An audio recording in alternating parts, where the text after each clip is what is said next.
महाराज बाहर निकले तो एक बंदा बैठा हुआ था। गुरु महाराज ने कहा, बच्चा तुम क्यों कैसे बैठे हो बच्चा? कि हजूर मेरे पास कोई खाने का इंतजाम नहीं है, मेरे पास कोई चाय पानी का भी यानी कोई सहारा परवाह नहीं। गुरु महाराज ने कहा, बच्चा बोला कलम। गुरु महाराज ने पेन ली उसी बंदे से और कहा कि बच्चा हाथ रहा तुम्हारा आगे। गुरु महाराज ने उनकी हथेली पर एक डंडा खींच दिया कि जाओ घर। अब वो घर चला गया तो दूसरे दिन से उसको रोजाना 1 रुपया मिलने, एक डंडा खींचा 1 रुपया मिलने लगा। जब 1 रुपया में घर गृहस्थी का खाना पीने का गुजारा करने लगा तब उसने सोचा कि अड़ोस पड़ोस में पक्के मकान बने हुए हैं, गुजारा तो हो रहा है मेरा उसमें, लेकिन मकान नहीं है। फिर गुरु महाराज से विनती प्रार्थना की जाए। फिर सत्संग में गया, संगत चली गई और वो बैठा है। फिर गुरु महाराज कुटिया से बाहर निकले कि बच्चा आप कैसे आए? कि गुरु महाराज खाने पीने की तो चाय पानी की तो गुजर बसर हो रही है, लेकिन मेरे पास रहने को कोई झोपड़ी नहीं है, अड़ोसी पड़ोसी के मकान पक्के हैं, इसलिए दाता दयालु मुझ पर दया कर दो तुम और एक मेरा छोटा सा पक्का मकान। गुरु महाराज ने कहा कि बच्चा लाओ कलम। अब 1 के आगे 1 0 मतलब 1 का कर दिया 10। अब उसको 10 रुपया रोज मिलने लगे, उसका मकान बन गया प्रेमियों। अब वो हालत होती है जो रामायण में लिखा है कि ऐसा को जन्मा जगमाई और प्रभुता पाए ताय मद। अब 10 रुपया मिलने लगे रोजाना, मकान बन गया। और उसने देखा कि हमारा जो पड़ोसी है उसकी फैक्ट्री लगी हुई है और गाड़ियों में घूमता है, क्यों ना गुरु महाराज से विनती प्रार्थना की जाए कि कोई फैक्ट्री लग जाए और एक छोटी सी गाड़ी मिल जाए जिससे हम गाड़ी में घूम। फिर वो बंदा गुरु के सत्संग में चला गया, जाकर के बैठ गया। सत्संग समाप्त हुआ, सारी संगत चली गई, गुरु महाराज कुटिया में चले गए। जब अंदर से आए बंदे को बैठा देखा, अरे बच्चा आप क्या हुआ, आप क्यों बैठे हो? कि महाराज हमारे गांव में बहुत लोगों की फैक्ट्रियां हैं, वो गाड़ियों में घूमते हैं, अगर आपकी दया हो जाए एक छोटी सी फैक्ट्री लग जाए और एक कोई 4 पहिए की गाड़ी मिल जाए तो हुजूर आपकी दया हो जाए। कि बच्चा लाओ पे, वो तो दयाल थे। अब 10 के आगे 1 0 और बढ़ा दी, 1 का 10 हुआ और 10 का 100। अब 100 रोजाना मिलने लगे, चांदी के रुपया। तो फैक्ट्री लग गई और गाड़ी आ गई और उसने सत्संग में आना जाना बंद कर दिया। अब तो बड़ा सेठ बन गया वो। जब सेठ बन गया, एक दिन गुरु महाराज के मन में आई, बोले अरे बच्चा वो जो गरीब बंदा था, एक दिन एक दाने दाने को मोहताज था, वो यहाँ कई बार सत्संग में आया, अब वो दिखाई नहीं देता, चलो हम ही उनके पास चलते हैं। गांव में गुरु महाराज गांव की तरफ निकल पड़े। जब गांव में गए तो फैक्ट्री से सेठ जी आ रहे गाड़ी में बैठकर, और सेठ जी ने सारा गांव दर्शन कर रहा था कि सेठ जी आगे, सेठ जी आगे, सेठ जी आगे। अब महात्मा जी ने भी गाड़ी के पास खड़े होकर कहा, अरे बच्चा क्या कर रहे हो? अब बच्चा देख कर बोला, अरे बाबा रुको, तुम रुको, यहाँ मेरी बेइज्जती हो जाएगी कि बाबा जी से बात कर रहा है, मेरी बेइज्जती हो जाएगी बाबा, तुम ठहरो नहीं, यहाँ इस समय मैं सेठ हूं उनके सामने, कहते तो तुम रात को आना, नहीं मैं तुम्हारे आश्रम पर रात को। अब महात्मा ने सोचा कि इसको तो धन को देख करके बुद्धि,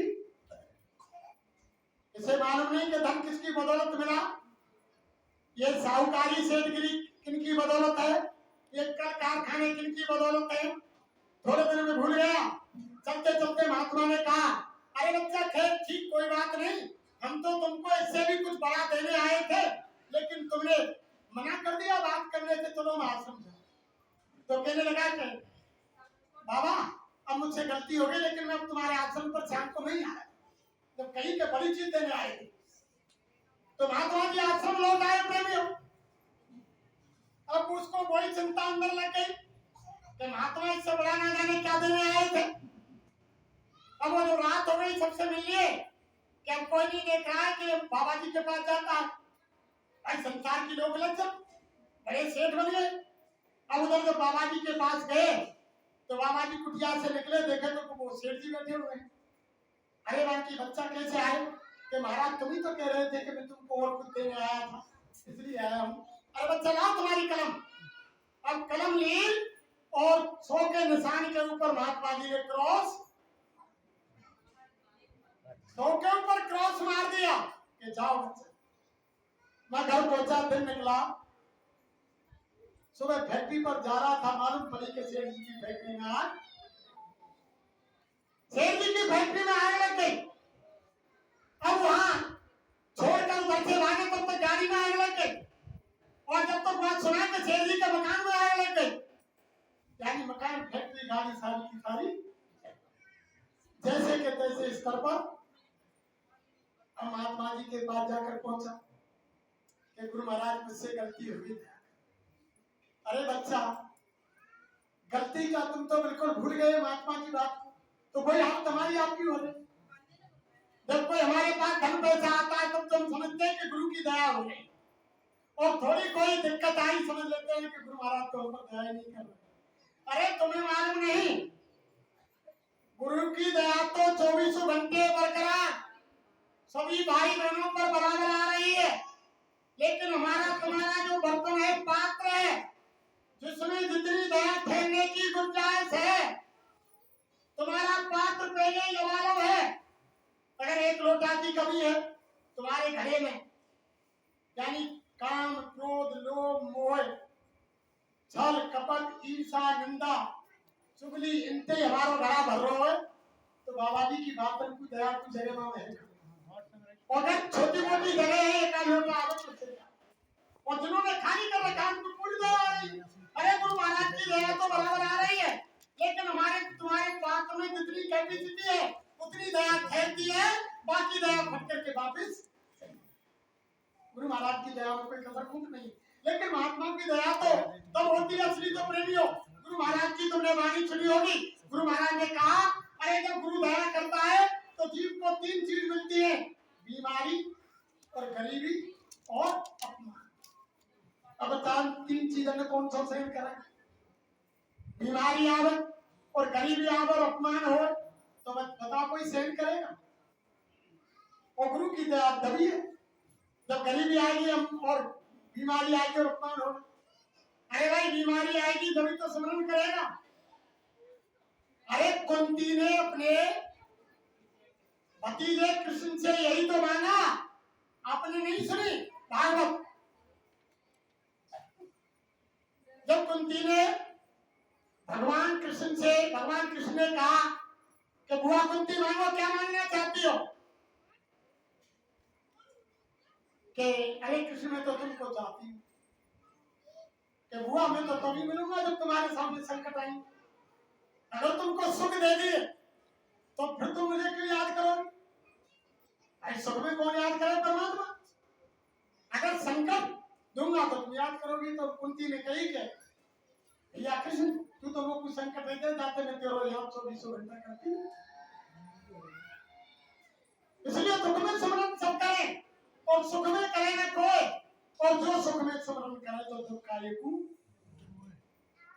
दुख पड़ता है तब हम याद करते हैं गुरु महाराज को, और सुख में तो कोई याद ही ना करे, भूल जाएंगे, 1 सेकंड में तुरंत भूल जाएंगे।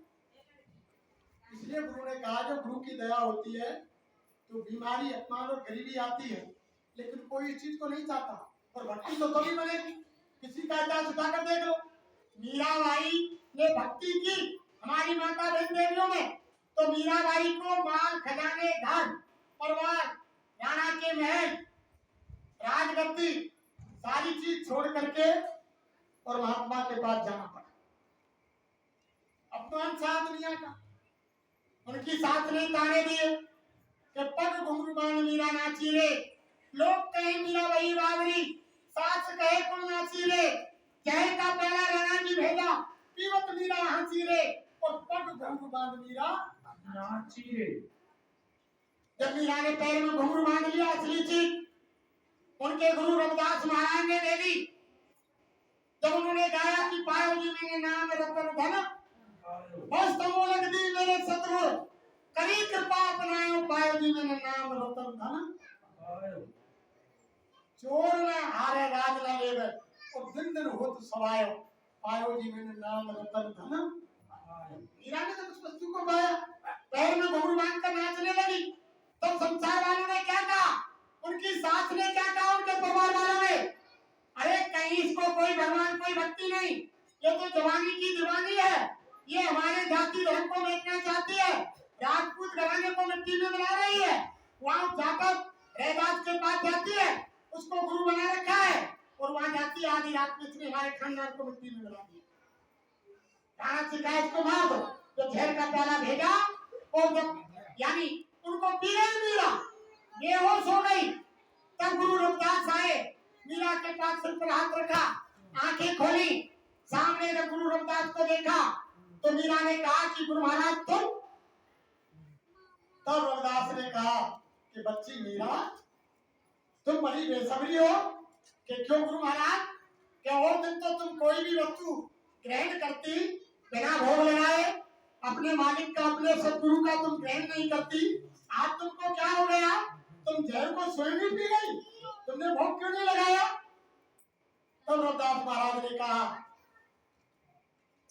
मीरा ने कहा रविदास से कि गुरु महाराज मैंने इसलिए नहीं लगाया कि ये जहर है, इसको मेरे गुरु महाराज मेरे मालिक को कैसे भोग लगाऊं कैसे।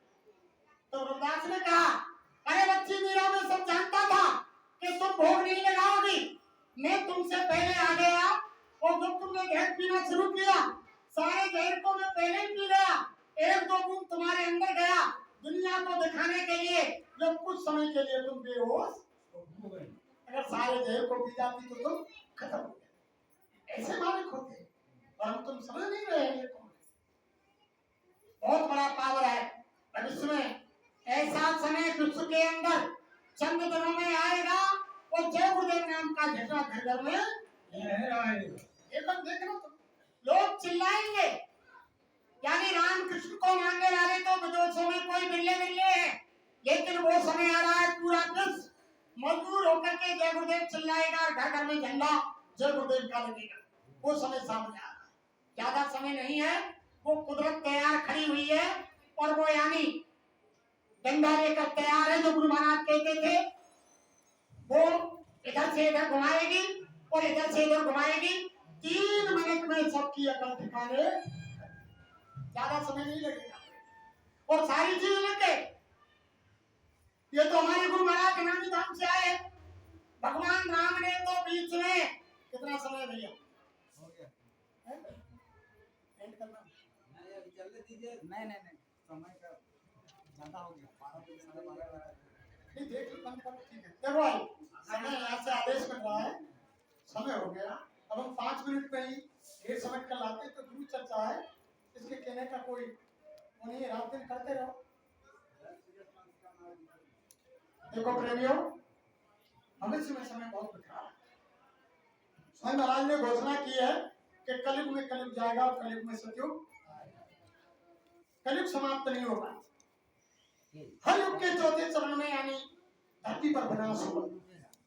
जब जब युग परिवर्तन हुआ, सतयुग में युग का परिवर्तन हुआ, हिरण्याकश्यप और हरि भगवान को प्रकट होना पड़ा, उस समय यानी धरती पर जल धन की बहुत हानि हुई।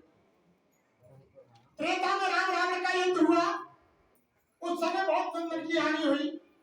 द्वापर में महाभारत हुआ, उस समय जब युग बदला तो बहुत जन की हानि हुई। इस समय जब युग का परिवर्तन होगा तो कोई अपने दिल से दिमाग से ये निकाल दो कि कलयुग का कोई भी सामान सतयुग में काम नहीं आए। जो आप ये भोग देख रहे, बना रहे, कर रहे, लग रहे, ये कोई भी चीज काम कलयुग में, जब कलयुग जाएगा और सतयुग आएगा, सतयुग में कलयुग का कोई सामान काम, वो तो दोबारा ही सारी चीज, कोई चीज, जैसे अभी अभी सर्दी गई ना, तो सर्दी के सामान सब हमने रख दिए और गर्मी के सामान निकाल लिए, और जब गर्मी खत्म होंगी कोई यानी प्रचार ना करना पड़े कि भैया गर्मी बरसात खत्म हो गई, सर्दी आ गई, तो ऊनी कपड़ा निकालो, सूटर जर्सी निकालो, रजाई निकालो, कम्बल निकालो, वो तो अपने आप ही स्वतः निकालने पड़ेगा। ऐसे जब युग परिवर्तन होगा तो कोई चीज काम नहीं आएगी। बाहरी जब धन का विनाश होगा, सही महाराज ने कहा कि राम रावण का युद्ध मैदान में हुआ, महाभारत मैदान में हुआ। पहले युग में त्रेता में एक रावण था तो एक राम को आना पड़ा, द्वापर में एक यानी दुर्योधन एक कंस था तो युग में कृष्ण को आना पड़ा। अब तो कलयुग के अंदर घर घर में रावण कंस की प्रवृत्ति है। अब इतने राम और इतने कृष्ण कहां से आएंगे? तो अब की बार जो महाभारत होगा, युद्ध होगा, वो किसी मैदान में नहीं होगा, वो कहाँ होगा? घर घर में होगा और आंगन आंगन में होगा। क्योंकि महाराज कह रहे हैं कि कहीं जय गुरुदेव पुकार, जमाना बदलेगा, प्रजा बहुत मरेगी जग में, लाशें पड़ी सड़ेंगी घर घर में, उठाने वाले मिलेंगे ना यार, जमाना वो घर घर में होने जा रहा है। जो सूरदास जी महाराज ने लिखा कि अरे मन धीरज क्यों ना धरे, सम्मत 2000 के ऊपर 56 वर्ष चले, माघ मास संवत्सर व्यापक सामन ग्रहण करे, एकादशी को नक्षत्र से होए अरब की चंद्र चले, पूर्ण मान मरवे जावे ग्रह ग्रह युद्ध करे, मारुत कुछ फेंके जग में प्रजा बहुत मरे, और सूरज को सिखाओ जाकी कंठ को तेल मरे, और काल याग से वही बचेगा गुरु का ध्यान धरे, और सूरदास ये हर की लीला तारे नहीं। अरे मन धीरज क्यों ना, सूरदास जी लिख रहे हैं वो समय तो निकल गया जिसको कहा था, ये तो गुरु महाराज ने बढ़ा दिया बहुत समय आगे। भाई महाराज ने दीवारों पर लिखवाया कि सनत्सी कार्बन करा रहा है, फिर गुरु महाराज उसके बाद बोले अरे बच्चा कोई भविष्यवाणी मत करना, समय को आगे बढ़ा दिया गया, सारी भविष्यवाणी काट दी गई। ये 56 वर्ष चढ़ी, अब तो संवत चल रहा है 2081, बहुत साल निकल गई। स्वामी महाराज ने कहा कि और समझा लेने दो, काल को कुदरत को रोक दिया, समय आगे बढ़ा दिया, लेकिन वो काम तो तभी होना था बहुत समय पहले। कोई महाराज गुरु महाराज ने 50 साल आगे, इतने दयालु। तो जब विश्व युद्ध होगा, पाकिस्तान और चीन ने भारत के ऊपर जहर के कीटाणु बम, गैस के बम डालेगा, तो जब भारत आकर वो फटेंगे, लोगों की सांसों के अंदर वो गैस जहरीली जाएगी, खड़े खड़े लोग 5 मिनट में नीचे गिरेंगे और शरीर त्याग देंगे। उस समय गुरु महाराज ने क्या कहा?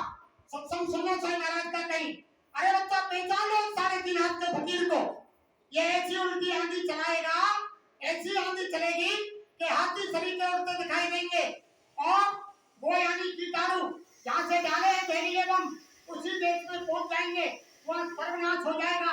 और भारत में जो लोग खाने पीने वाले हैं, जो शाकाहारी नहीं है, उनको वो बीमारी लगेगी और वो धराम से जमीन पर गिर जाएंगे। महाराज ने कहा पहचान लो 3.5 हाथ के फकीर, ये उस समय मौजूद होगा और ऐसी आंधी चलाएगा कि वो उसी जगह पहुंच जाए। तो ये सारे काम होंगे, समय आ रहा है। फिर आगे कहा कि 2 दशकों सिखाओ जाती, कंठ को तेज मरे, यानी 12-12 कोस पे दियो दिखाएंगे, वो आदमी से आदमी नहीं मिलेगा, आदमी का गला सूख जाएगा, आवाज लगाएगा, लेकिन